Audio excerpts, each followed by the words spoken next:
بسم الله الرحمن الرحيم. إنا أرسلنا نوحا إلى قومه أن أنذر قومك من قبل أن يأتيهم عذاب أليم. قال يا قوم إني لكم نذير مبين أن اعبدوا الله واتقوه وأطيعون يغفر لكم من ذنوبكم ويؤخركم إلى أجل مسمى إن أجل الله إذا جاء لا يؤخر لو كنتم تعلمون. قال رب إني دعوت قومي ليلا ونهارا فلم يزدهم دعائي إلا فرارا وإني كلما دعوتهم لتغفر لهم جعلوا أصابعهم في آذانهم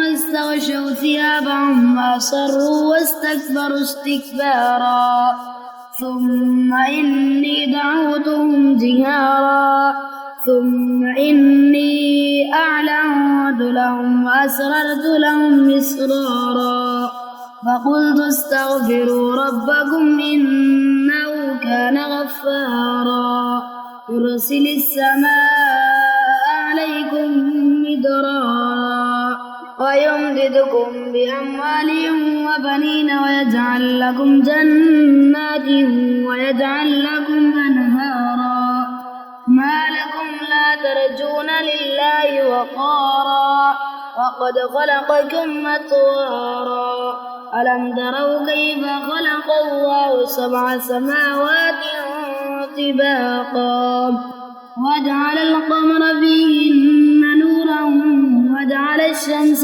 سراجا والله أنبتكم من الأرض نباتا ثم يعيدكم فيها ويخرجكم إخراجا والله جعل لكم الأرض بساطا لتسلكوا منها سبلا فجاجا.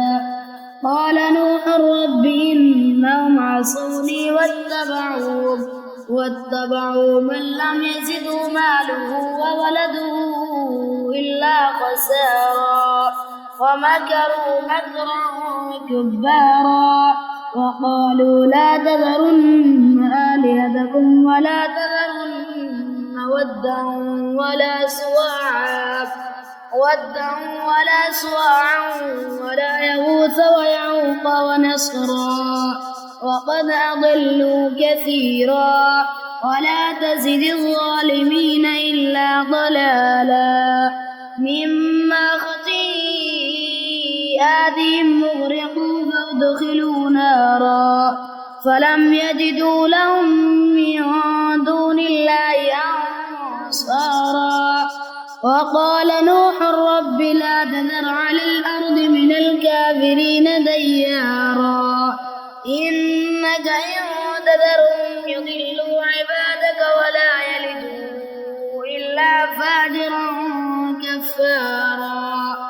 رب اغفر لي ولوالدي ولمن دخل بيتي مؤمنا وللمؤمنين والمؤمنات ولا تزد الظالمين إلا تبارا. صدق الله العلي العظيم.